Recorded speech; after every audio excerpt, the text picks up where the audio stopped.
मेरे सभी प्यारे साथियों को मेरा प्यार भरा नमस्कार। और आज की वीडियो में हम लोग डिस्कस करेंगे लिटरेरी टर्म। अच्छा, हम लिटरेरी टर्म 1 से लेकर के 230 तक डिस्कस कर चुके हैं प्रीवियस वीडियोस में। अगर आप लोगों ने प्रीवियस वीडियो नहीं देखी तो एक बार जाकर के दोस्तों जरूर देखिएगा। ठीक है, आज की वीडियो में हम 15 लिटरेरी टर्म डिस्कस करेंगे जो कि 131 से लेकर के 131 से लेकर के 145 तक रहेंगे।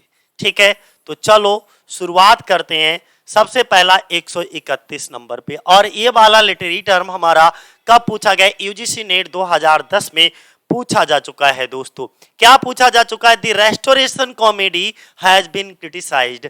जो रेस्टोरेशन कॉमेडी थी हैज बीन क्रिटिसाइज्ड, इसकी आलोचना की गई।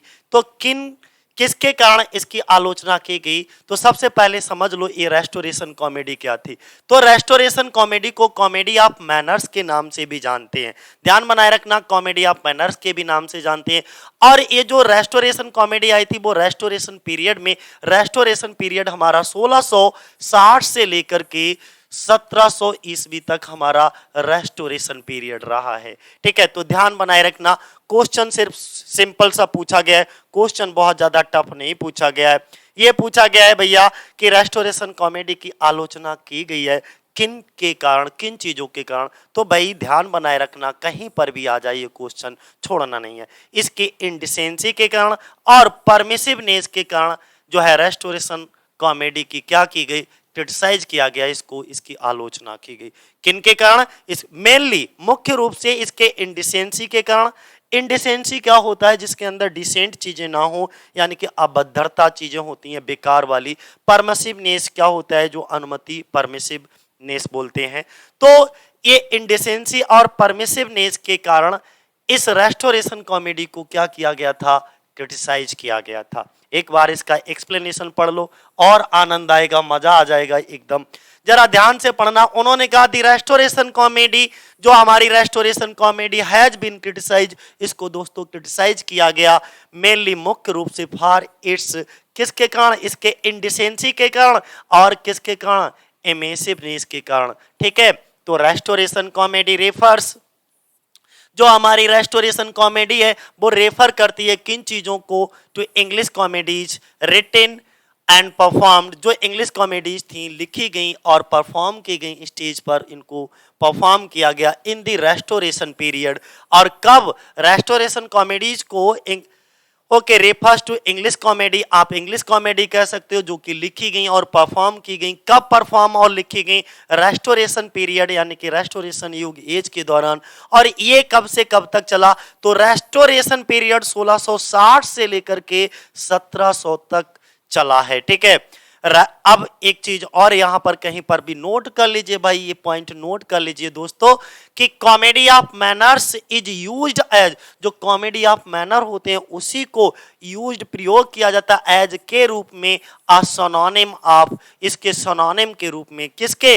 रेस्टोरेशन कॉमेडी, यानी कि इसको रेस्टोरेशन कॉमेडी। तो सीधी सीधी बात है, देसी भाषा में आप ये बोल सकते हो भैया कि रेस्टोरेशन कॉमेडी को ही हम कॉमेडी ऑफ मैनर कहते हैं। तो चाहो तो आप कॉमेडी ऑफ मैनर कह लो, चाहो तो उसे रेस्टोरेशन कॉमेडी कह लो, बात एक ही है, कोई फर्क नहीं पड़ता। ठीक है, अगला क्वेश्चन 232 नंबर पे उन्होंने पूछा है इन्वर्सन क्या होता है?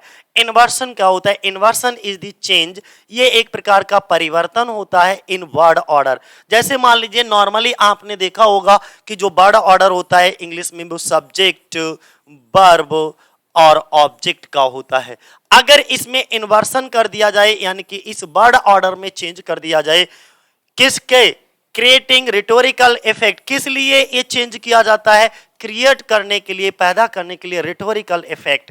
रिटोरिकल इफेक्ट का मतलब होता है जैसे अलंकार जो यूज किए जाते हैं किसी भी नॉर्मल लैंग्वेज में, अलंकारों का, इडियम, फ्रेजेस, इनका जो प्रयोग किया जाता है वो किस लिए किया जाता है? उसको और बेहतर और अच्छा बनाने के लिए। यानी कि आप लोग जो श्रृंगार करते हो, सजते हो, संवरते हो, डेकोरेट करते हो अपने आप को, किस लिए? जिससे कि आप और अच्छे दिख सको। तो जो इन्वर्सन होता है वो भी इसीलिए यूज होता है जिससे कि उसमें इन्वर्सन करके उस काव्य में या उस चीज में या उस वर्क में रिटोरिकल इफेक्ट को क्रिएट किया जा सके।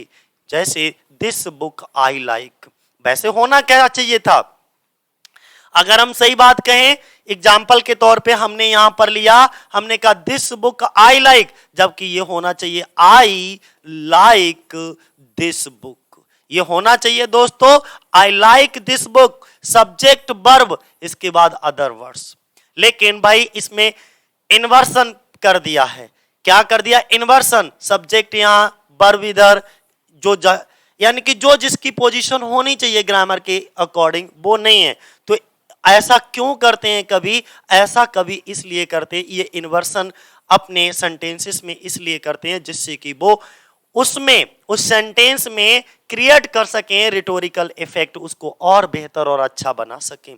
और ये फिर आगे पूछा another term for inversion is, अब उन्होंने ये पूछा कि इन्वर्सन के लिए तुम एक दूसरा टर्म यूज कर सकते हो, एक दूसरा शब्द यूज कर सकते हो, वो क्या है, और ये यूजीसी नेट जून 2010 में इसको पूछा जा चुका है। तो चलो एक बार को हम इसमें देखते हैं कि कौन सा हाइपरवेशन, ठीक है। तो हमने क्या बताया है कि रिटोरिकल इफेक्ट को पैदा करने के लिए शब्दों के क्रम में परिवर्तन, यानी कि उसको उल्टा कर देना, इन्वर्सन कर देना, यही क्या कहलाता है, इन्वर्सन कहलाता है। इसको दूसरे चीज में हाइपरवेटन भी कहते हैं या हाइपरवेशन, ठीक है, हाइपरवेटन, तो हाइपरवेटन भी कहलाता है, ध्यान बनाए रखिएगा। यानी कि यही क्वेश्चन ही यही पूछा गया है कि इन्वर्सन के लिए आप अनदर टर्म कौन सा यूज कर सकते हो, तो सीधी सी बात है इन्वर्सन के लिए हम दूसरा शब्द जो यूज कर सकते हैं वो क्या है, हाइपरवेटन है। क्या है दोस्तों, हाइपरवेटन।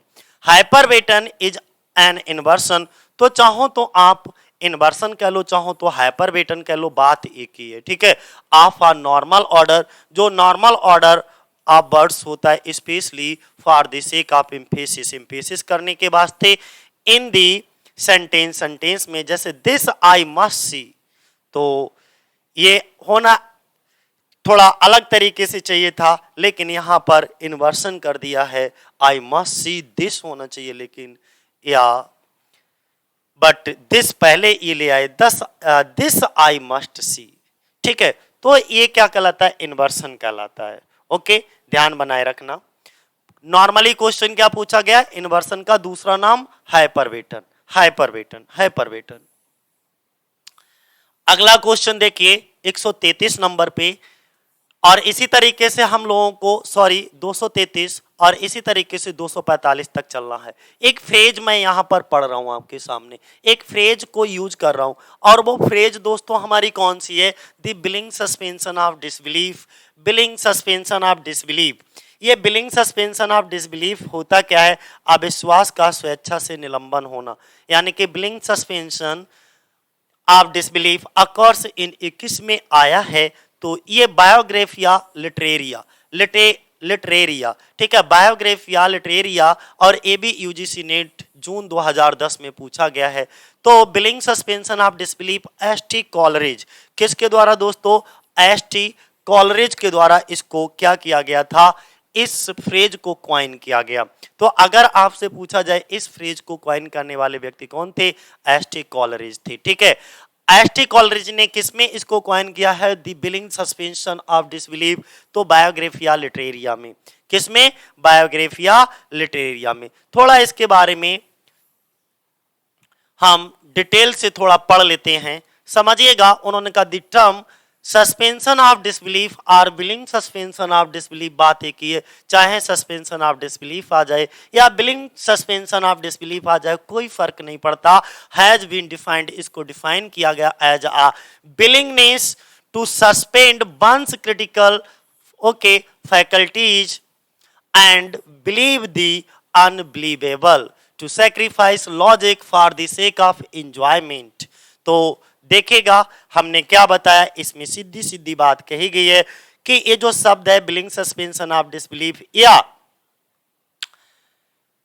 Suspension of disbelief has been, और ये जो होता है स्वैच्छिक निलंबन होता है, किसी भी अविश्वास को अपने स्वेच्छा से निलंबन कर देना या अविश्वास का निलंबन करना, सस्पेंशन करना को किसी के महत्वपूर्ण शंकाओं को निलंबित करने और अविश्वसनीय पर विश्वास करने, आनंद के लिए तर्क का त्याग करने की इच्छा के रूप में परिभाषित किया गया है।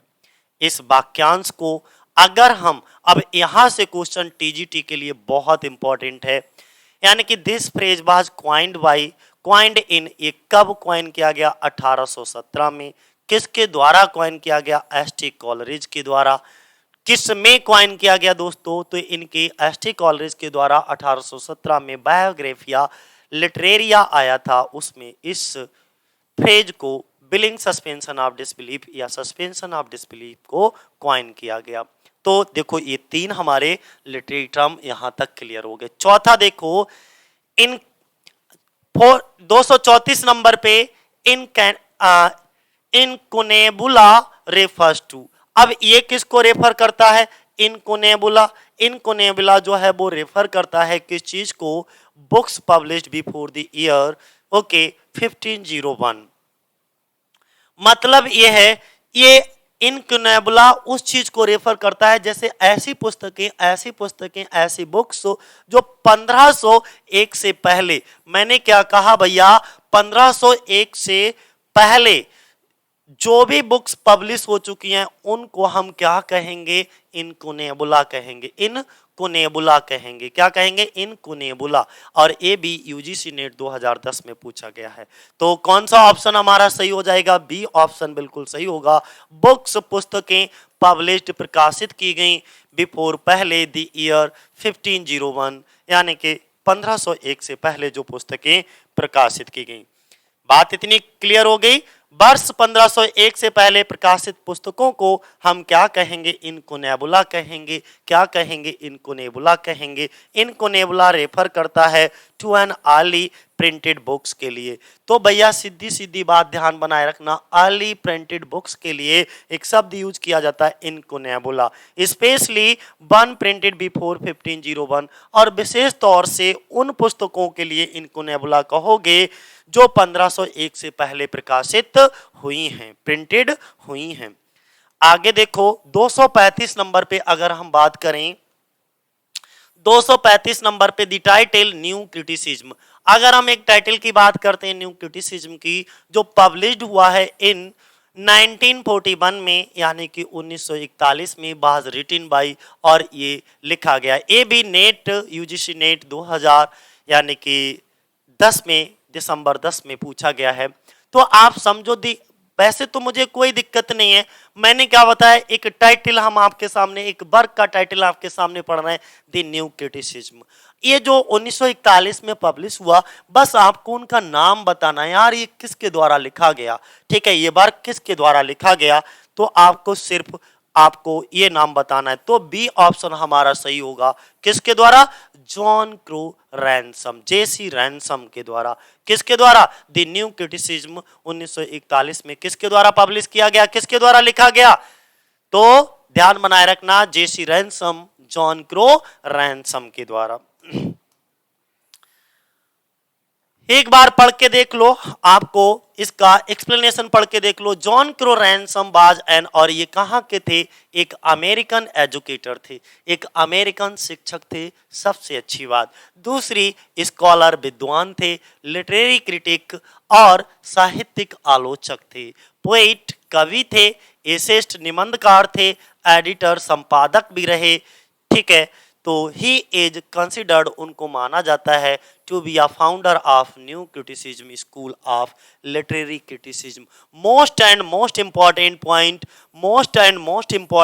साथियों, कि जेसी रैनसम को new criticism school of literary criticism का फाउंडर माना जाता है। तो who is the founder of new criticism school of literary criticism?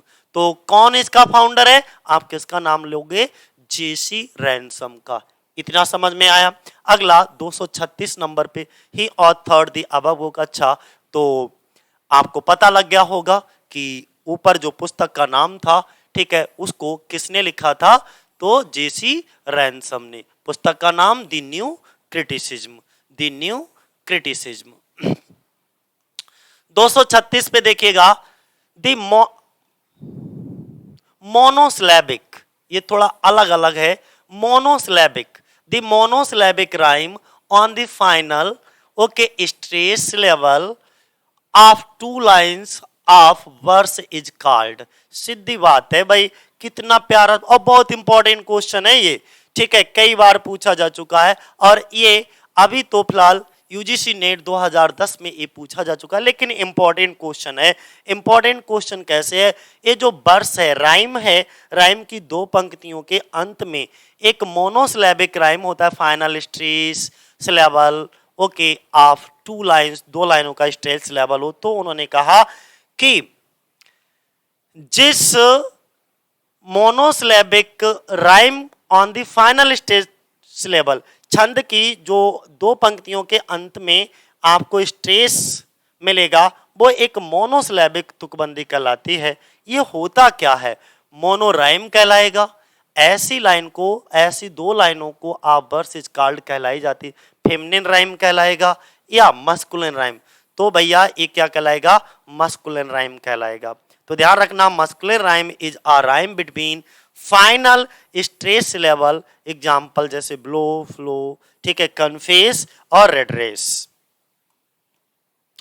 तो क्या कहलाएगा, a monosyllabic rhyme on the final stress syllable of two lines, a verse is called masculine rhyme, is called masculine rhyme.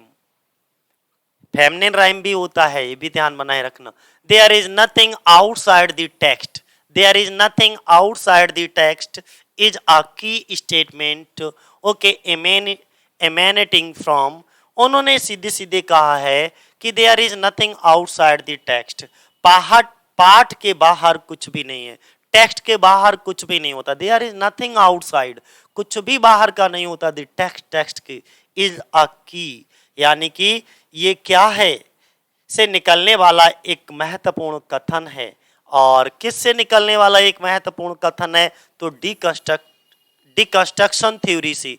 Deconstruction theory आपने पढ़ी होगी, deconstruction theory में कहा गया there is nothing outside the text. ये की statement किसका है, ओके, एमेनेटिंग फ्रॉम, कहां से, डिकंस्ट्रक्शन। ध्यान बनाए रखना, डिकंस्ट्रक्शन।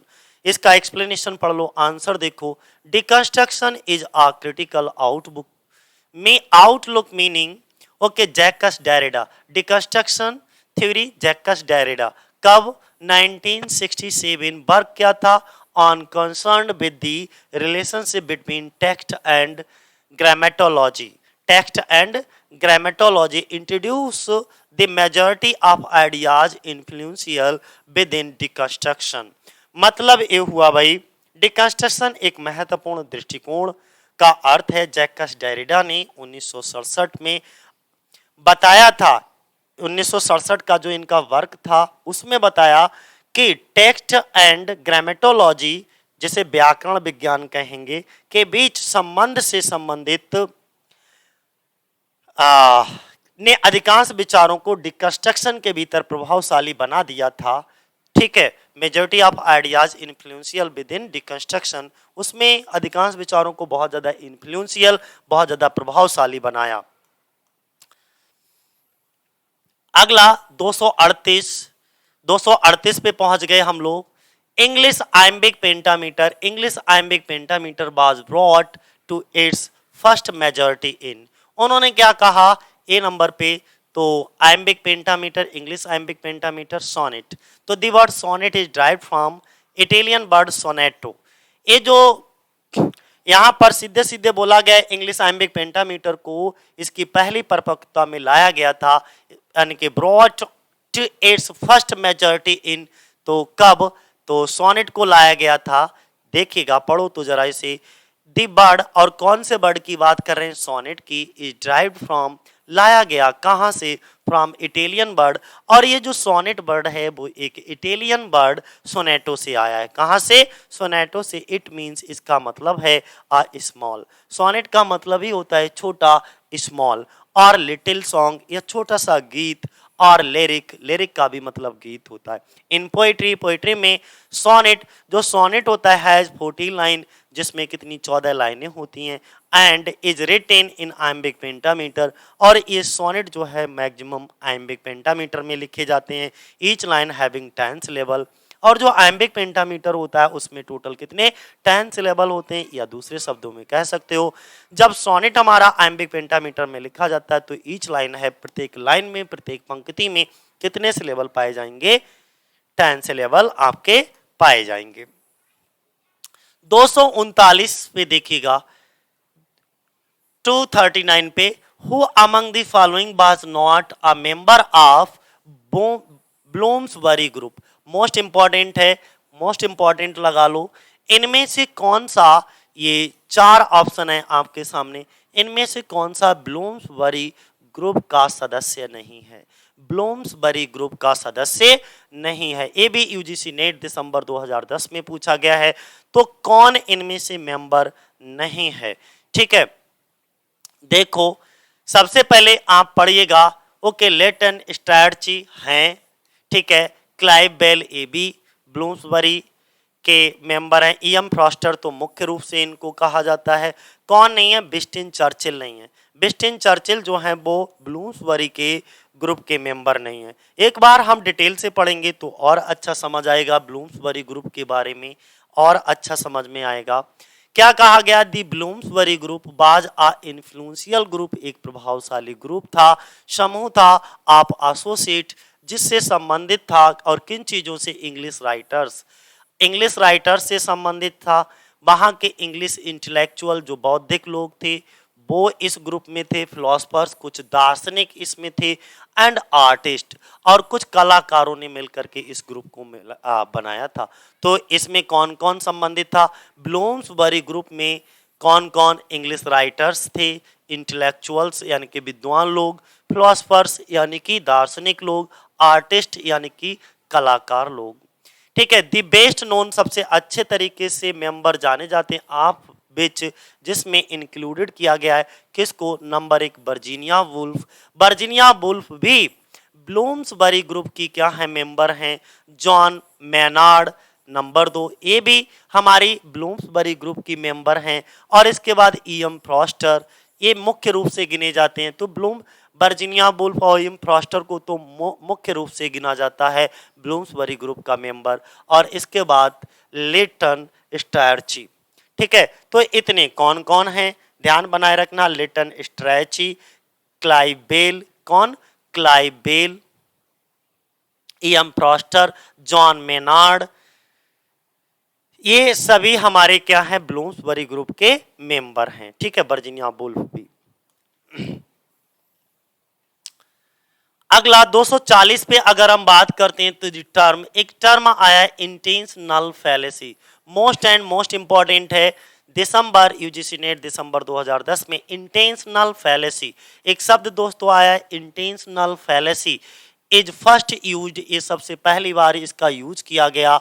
सबसे पहली बार किसने इसका यूज किया, इंटेंशनल फैलेसी का यूज करने वाले बिमसेट एंड ब्रैडली थे। कौन थे, बिमसेट एंड ब्रैडली। ठीक है, तो चलो एक बार को इसको जरा सही से पढ़ करके देखते हैं। हमने क्या बताया था कि जो इंटेंशनल फैलेसी होता है, इंटेंशनल मीन्स वैसे तो अगर मैं बात करूं तो जानबूझ करके होता है, अब फैलेसी कोई भ्रम वगैरह नहीं होता, उसको कहते हैं। शब्द का प्रयोग पहली बार किया गया किसके द्वारा किया गया, बिमसेट और बियर्सले के द्वारा इसको किया गया। अब यहां से थोड़ा पढ़िएगा, in mid 20th century, in mid 20th century, लगभग 20th सेंचुरी के मध्य में William K Wimsatt okay and Monroe C Beardsley, ठीक है, पब्लिश करते हैं द इंटेंशनल फैलेसी को इन एन एसे, एक एसे में, और उस एसे का नाम दोस्तों ये है the verbal icon studies in the meaning of poetry. क्या है, the verbal icon studies in the meaning of poetry, ये एसे था। इसी एसे में, ठीक है, इंटेंशनल फैलेसी को पब्लिश कराया जाता है किसके द्वारा, मिड 20th सेंचुरी में। कब, मिड 20th सेंचुरी में, किसके द्वारा, विलियम के बिमसेट और मोनरो सी ब्रैडले के द्वारा। और ये जो वर्क था इनका, the verbal icon studies in the meaning of poetry, वो 1954 में आया था दोस्तों। इन इट, इसके अंदर दे काउंटर दी कंटेम्परेरी अजप्शंस, जिसमें इन्होंने काउंटर किया था इनके जो कंटेम्परेरी समकालीन लोग थे अजप्शंस, इनके समकालीन जितने भी अजप्शन थे उनको काउंटर किया। That the original creator's intention for a work was equal to the meaning and merit of the work. मतलब ये था कि 20वीं सदी के मध्य में विलियम के बिमसेट और मोनरो सी ब्रेट्सले ने एक निबंध the verbal icon studies in the mean of poetry 1954 में द इंटेंशनल फैलेसी को प्रकाशित किया। इसमें वे समकालीन धारणा जो कंसेप्शन था उस समय उसका विरोध करते थे कि काम के लिए मूल निर्माता का इरादा काम के अर्थ में योग्यता के बराबर था। तो देखो जो उनके वर्क थे, जो भी ओरिजिनल क्रिएटर्स का इंटेंशन ये था for a work was equal to the meaning and merit of the work. जो ये चीज विशेष ध्यान रखना, for intention for the work was, उसका जो इंटेंशन था किसी भी वर्क को लिखने का, बाज मीन्स था इक्वल टू द मीनिंग, उसके अर्थ के बराबर, और उसके जो वर्क होता है उसकी मेरिट यानी कि गुणों के बराबर था। ठीक है, तो चलो आगे हम लोग देखते हैं 241 नंबर पे। अगर हम दोस्तों 241 नंबर की बात करते हैं तो उन्होंने कहा द शेक्सपियरियन सोनेट। देखो सोनेट जो होता है ना वो हमारा डिवाइड था, शेक्सपियरियन सोनेट जिनको हम इंग्लिश सोनेट के नाम से भी जानते हैं, फिर एक इटालियन सोनेट आया जिसको हम पेटार्कन सोनेट के नाम से जानते हैं। ठीक है, तो यहाँ पर जो बात की गई है वो किसकी बात की गई है मेरे दोस्तों, शेक्सपियरियन सोनेट, जिसका दूसरा नाम इंग्लिश सोनेट भी होता है, जिसको आयम्बिक पेंटामीटर में लिखा जाता है। तो इसमें क्या पूछ लिया गया, has the following rhyme scheme, इसकी राइम स्कीम पूछी गई है कि दोस्तों इसकी राइम स्कीम क्या है। तो अगर हम इसकी राइम स्कीम की बात करें तो A B C D E F double G, यानी कि सी वाला ऑप्शन हमारा क्या होगा, सही होगा। तो आंसर देखो, Shakespearean sonnets are written, Shakespearean sonnet written लिखे गए प्रीडोमिनेंटली इन द मीटर कार्ड, और किस मीटर का यूज किया गया था शेक्सपियरियन सोनेट को लिखने के लिए, आयम्बिक पेंटामीटर का यूज किया गया। आ राइम स्कीम इन विच, जिसमें rhyme scheme of each line, प्रत्येक लाइन की कंसिस्ट होती है 5 फीट, यानी कि 5 फीट होंगे, 5 चरण होंगे, या 10 सिलेबल। 5 फीट क्योंकि 1 फीट में कितने 2 सिलेबल होते हैं, तो यहाँ पर 5 फीट मतलब 10 सिलेबल हो गए with alternate okay unstress followed by stress. और जो आयम्बिक होता है उसमें पहले अनस्ट्रेस आता है और इसके बाद स्ट्रेस लेवल का यूज किया जाता है। और इसकी राइम स्कीम दोस्तों ये लिखी है A B C D E F double G. अगर यहीं पर पेटार्कन सोनेट की अगर राइम स्कीम आपसे पूछी जाए तो पेटार्कन सोनेट की राइम स्कीम होती है ए बी बी ए, फिर ए बी ए, इसके बाद सी डी ई, फिर सी डी ई। ठीक है, जिसमें जो पेटार्कन सोनेट होता है वो हमारा ऑक्टेव और सस्टेट में डिवाइड होता है, वो हमारा ऑक्टेव और सस्टेट में दोस्तों डिवाइड होता है।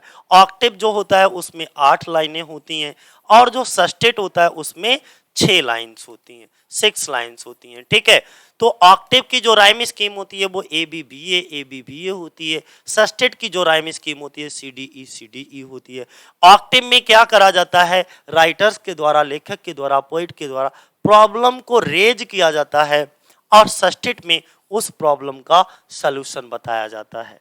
ठीक है, तो यहां से आप देख लीजिए। नेक्स्ट 242 नंबर पे अगर हम बात करें, 242 नंबर पे ए बी यूजीसी नेट जून 2011 में पूछा जा चुका है। बोले अरेंज करो the following stages in a sequence. आपको सीक्वेंस में इन स्टेजेस को अरेंज करना है। All Shakespearean tragedies structured use the code given below. इनमें एक कोड भी नीचे दिया गया है। उन्होंने कहा डिनोमा, कॉन्फ्लिक्ट, एक्सपोजिशन और क्लाइमेक्स। ठीक है, ये क्या है, तो सबसे पहले क्या आएगा, सबसे पहले दोस्तों क्या आएगा, आपको ये ध्यान रखना है। सबसे पहले क्या आएगा, सबसे पहले एक्सपोजिशन आता है। अगर मैं एक डायग्राम बनाता हूं, एक डायग्राम दोस्तों बनाता हूं, एक डायग्राम बनाता हूं, तो सबसे पहले क्या आता है, एक्सपोजिशन आता है, यानी कि ए ऑप्शन हमारा यहाँ पे सही होगा। कौन सा ऑप्शन दोस्तों, ए वाला ऑप्शन हमारा क्या होगा, बिल्कुल सही होगा। यानी कि सबसे पहले क्या आएगा, एक्सपोजिशन। तो ये जो होता है हमारा एक्सपोजिशन होता है, ध्यान से देखिएगा, एक्सपोजिशन होता है। कौन सा, ये वाला एक्सपोजिशन हो गया। इसके बाद क्या आएगा, सेकेंड नंबर पे कॉन्फ्लिक्ट, कॉन्फ्लिक्ट, ठीक है, तो ये हमारा कॉन्फ्लिक्ट हो गया, कॉन्फ्लिक्ट हो गया, ठीक है। और इसके बाद ये क्लाइमैक्स हो गया, क्लाइमैक्स हो गया। इसके बाद क्लाइमैक्स के बाद में क्या आएगा, ये जो है डिनोमा, और इसके बाद में ये एक्सपोजिशन होने के बाद में ये लास्ट में क्या होता है, डिनोमा होता है, डिनोमेंट, डिनोमेंट, ठीक है। तो डिनोमेंट, तो ये डायग्राम आप ध्यान बनाए रखना, ये डायग्राम ये ध्यान बनाए रखना। सबसे पहले शुरुआत में एक्सपोजिशन रहेगा, शुरुआत में एक्सपोजिशन नंबर 1 पर, ठीक है। इसके बाद में नंबर 2 पे कॉन्फ्लिक्ट जाएगा, नंबर 3 पर क्लाइमेक्स जाएगा और नंबर 4 पर डिनोमा जाएगा। तो ऐसा कोई है, देखो सबसे पहले नंबर 1, ये तीसरा, दूसरा, ठीक है, चौथा, ठीक, ये वाला।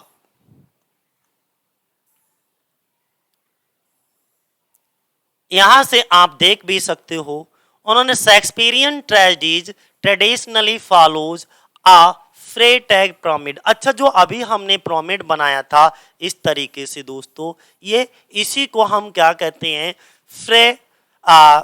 फ्रेटैग पिरामिड बोलते हैं of dramatic structure which consist 5 parts, जिसमें 5 पार्ट्स होते हैं। फ्रेटैग्स एनालिसिस, जिसमें एनालिसिस फ्रेटैग्स ने एनालाइज किया था, is derived from the Aristotle's Poetics. जो अरिस्टोटल का पोएटिक्स था उसमें, और एक बात बता दूं, ये जो पोएटिक्स वर्क था इसमें टोटल 26 चैप्टर थे। कितने थे, 26 चैप्टर थे, ओके, डेट है। और इसी पोएटिक्स में विलियम शेक्सपियर, सॉरी,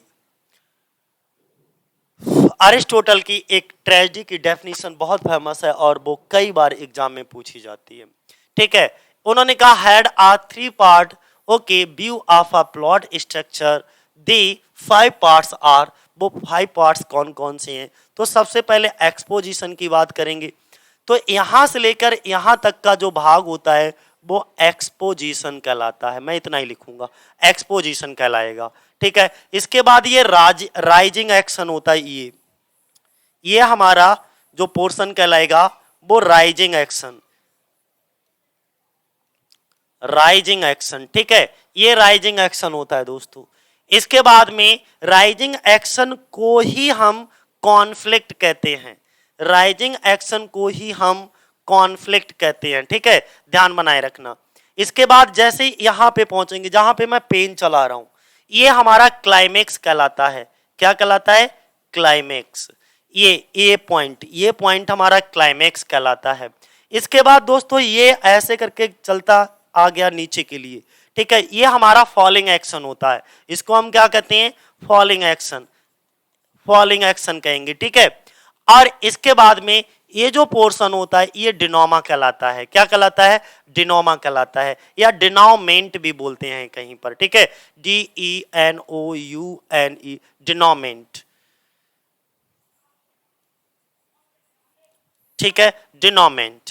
तो बात समझ में आ गई। नंबर 1, नंबर 2 इसी को कॉन्फ्लिक्ट कहते हैं, number 3 climax, number 4 falling action, number 5 डिनोमेंट। तो ये पांचों भाग हो गए, ध्यान बनाए रखना। और इस पूरे डायग्राम को क्या नाम दोगे, इस पूरे डायग्राम को दोस्तों नाम दोगे फ्रेटैग्स पिरामिड, ठीक है। अगला curtal sonnet, the term curtal sonnet, अगला दोस्तों शब्द है कर्टल सोनेट, ये भी बहुत इंपॉर्टेंट है, ठीक है। ये भी यूजीसी नेट 2 जून 2011 में पूछा गया। अच्छा, कर्टल का मतलब देखो, सोनेट यहाँ पे क्या है, सोनेट यहाँ पे क्या है, एक नाउन का काम कर रहा है। सोनेट दोस्तों यहाँ पर एक नाउन का काम कर रहा है और इसके आगे एक शब्द लगा है कर्टल, कर्टल, ये दोस्तों यहाँ पर एक एडजेक्टिव का काम कर रहा है। किसका काम कर रहा है? एडजेक्टिव का। तो यहां पर सोनेट की भी विशेषता बताई जा रही। कैसा सोनेट? बोले English sonnet, Italian sonnet, Petrarchan sonnet या कर्टल सोनेट। तो उन्होंने कहा सर कर्टल सोनेट। और कर्टल का हिंदी मीनिंग होता है किसी चीज को छोटा कर दो, काट दो। ठीक है, तो वैसे तो नॉर्मली आप लोग जानते हो कि सोनेट में टोटल कितनी 14 लाइनें होती हैं, लेकिन जैसे इसके आगे कर्टल, कर्टल का मतलब आपको और कट करना है। तो कितना कट करना है? यानी कि या तो आप कहो 10.5 लाइनें या 11 लाइनों की पोइम को, 10.5 या 11 लाइनें की पोइम को हम क्या कहेंगे?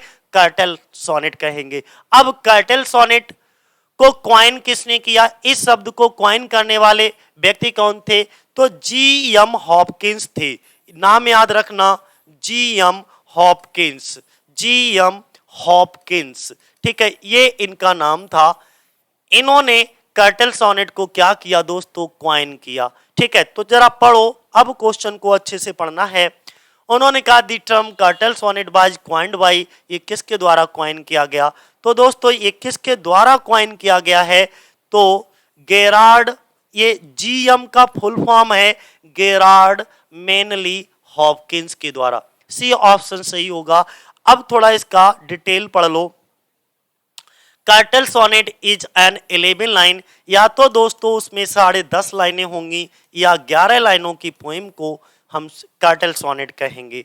ठीक है, but rather than the first 11 line of the standard sonnet, it consists precisely, ठीक है, 3/4 of the structure of Petrarchan sonnet. Petrarchan sonnet आप लोग जानते हो, उसमें तो टोटल 14 लाइनें होती हैं और ये 14 लाइनें 8 और 6 में डिवाइड होती हैं और एक ऑक्टेव और सस्टेट में डिवाइड होती हैं पेटार्कन सोनेट की, जिसमें एक ऑक्टेव होगा और इसके बाद एक सस्टेट लगा होगा। Sestet a quatrain with addition tail line कह सकते हैं। The term was used Gerard Manley, okay, Hopkins. और ये जो कर्टल सोनेट है, ये टर्म जो यूज किया गया वो गेरार्ड मेनली हॉपकिंस के द्वारा। 244 टी.एस. इलियट का नाम आया है दोस्तों, most and most important TGT के लिए, most important. T S. Eliot uses the term, T S. Eliot ने एक टर्म यूज किया है ऑब्जेक्टिव कोरिलेटिव। कौन सा टर्म दोस्तों यूज किया? Objective correlative, objective correlative in his एसे, अपने एसे में। तो टी.एस. इलियट ने अपने एसे में ऑब्जेक्टिव कोरिलेटिव टर्म को जो है यूज किया, तो कौन से वर्क में? तो सीधी सी बात है, ऑब्जेक्टिव कोरिलेटिव जो यूज किया था वो किसमें, कौन से एसे में? हैमलेट एंड हिज प्रॉब्लम करके इनका एक एसे आया था। खाली हैमलेट नहीं, Hamlet and his problem, Hamlet and his problems, इस तरीके से एसे था, एसे का नाम था हैमलेट एंड हिज प्रॉब्लम्स। तो बी ऑप्शन हमारा क्या होगा? सही होगा। उसी में इस टर्म को कॉइन किया गया था ऑब्जेक्टिव कोरिलेटिव, ऑब्जेक्टिव कोरिलेटिव। ठीक है, तो आपको समझ में आ गया होगा कि ये भैया ऑब्जेक्टिव कोरिलेटिव क्या था। ठीक है, objective correlative is a term, एक टर्म है, एक शब्द है, referring to a symbolic article, symbolic article को रेफर करने के लिए इसका यूज किया जाता है, टू शो, दिखाने के लिए, इन एक्सप्लिकेबल फीलिंग्स को, लाइक इमोशन। ठीक है, द टर्म वाज पॉपुलराइज्ड। अब यहां से ये चीज इंपॉर्टेंट है, ये जो टर्म है वो पॉपुलराइज किया गया बाई टी.एस. इलियट के द्वारा इन हिज एसे, अपने निबंध में। और कौन से निबंध में? हैमलेट एंड हिज प्रॉब्लम में। किसमें? Hamlet and his problem. This term, और ये जो हैमलेट एंड हिज प्रॉब्लम जो था, इसमें ऑब्जेक्टिव कोरिलेटिव को यूज किया गया, पॉपुलराइज किया गया टी.एस. इलियट के द्वारा, लेकिन ध्यान बनाए रखना, the term was first use objective correlative, ये जो टर्म है जो सबसे पहली बार यूज किया गया बाय किसके द्वारा? तो ये भैया नाम ध्यान बनाए रखना, भूलना नहीं है, नहीं तो बड़ा गड़बड़ हो जाएगा। देखो पॉपुलराइज किसने किया ऑब्जेक्टिव कोरिलेटिव को? टीएस इलियट ने। लेकिन इस टर्म को सबसे पहली बार यूज करने वाले वाशिंगटन एल्स्टन थे, जिन्होंने अबाउट 1840 में इसको यूज किया था। तो कहीं पर चाहो तो इसे नोट कर लो, इस शब्द का प्रयोग पहली बार वाशिंगटन आल्स्टन ने जो है 1840 के आसपास प्रयोग किया, 1840 के आसपास। और आज की वीडियो का मेरे दोस्तों लास्ट क्वेश्चन, आज की वीडियो का साथियों लास्ट क्वेश्चन देख लो, 245, तभी 15 हो जाएंगी, ठीक है। उन्होंने कहा इन अ पोएम, एक पोएम में अ लाइन में either be or stopped or, यानी कि ये जो लाइन है, क्वेश्चन ये किया गया सीधा सीधा कि मान लो कोई भी पोएम है, उस पोएम में, उस कविता में एक पंक्ति या तो समाप्त हो सकती है, या यानी कि कोई भी मान लो पोएम है, कोई भी कविता लिख रहे हो, उस कविता में कोई पंक्ति लाइन में आइदर बी एंड स्टॉप्ड, या तो वो बिल्कुल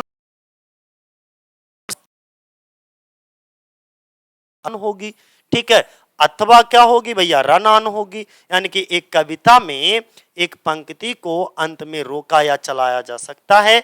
एक अंत रुकी हुई जो पंक्ति होती है वो पद्य में यानी कि कविता में एक पंक्ति है जो विराम चिन्ह के साथ समाप्त होती है, या तो एक वाक्यांश या भेजे गए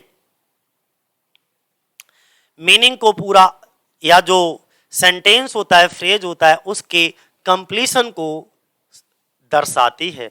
तो सीधी सीधी लाइन बताई गई है इन अ पोएम, एक पोएम में ये जो लाइन होती है कैन बी एंड स्टॉप्ड, या तो बिल्कुल एंड स्टॉप्ड होगी और रन ऑन। और ये क्वेश्चन पूछा जा चुका है, पूछा जा सकता है क्योंकि इंपॉर्टेंट है, यानी कि इसमें से भरवा लेते हैं। एक जो किसी भी पोएम की लाइन की जो पंक्ति होती है वो तो या तो एंड स्टॉप्ड होगी और रन ऑन होगी। An end stopped line is a line. अब ये एंड स्टॉप्ड लाइन क्या होती है? वो एक ऐसी लाइन होती है कविता में विच एंड्स विद अ पंक्चुएशन, जो किसी ना किसी कॉमा पर, किसी ना किसी पंक्चुएशन पर, किसी ना किसी विराम चिन्ह पर जो है समाप्त होती है। आइदर अथवा, या तो टू शो दिखाती है द कंप्लीशन, यानी कि कंप्लीट होने के अर्थ को, ऑफ अ फ्रेज, किसी फ्रेज के कंप्लीट होने को दर्शाती है, आर सेंटेंस, या किसी सेंटेंस के कंप्लीट होने को दर्शाती है। इसी को हम क्या कहते हैं? एंड स्टॉप्ड कहते हैं। क्या कहते हैं? एंड स्टॉप्ड कहते हैं। और तब हमें पता लग जाता है कि ये फ्रेज हमारा, जैसे मान लो मैंने कोई सेंटेंस लिखा और देखो यहाँ पे कॉमा लगा दिया, इसका मतलब ये फ्रेज हमारा कंप्लीट हो गया। और यहाँ पर आकर के मैंने फुल स्टॉप लगा दिया, तो अब हमें ये पता लग गया कि यहाँ पर ये हमारा सेंटेंस कंप्लीट हो गया। इसी चीज को हम एंड स्टॉप्ड कहते हैं, ठीक है। क्या कहते हैं? And stopped. और आगे भी बढ़ती रहती है तो वो रन ऑन कहलाता है, ठीक है। बोलो यहाँ तक कोई कंफ्यूजन? मुझे लग रहा नहीं होगा। तो आज के लिए दोस्तों इतना ही, कल हम लोग फिर से डिस्कस करेंगे। जय हिंद, जय भारत साथियों।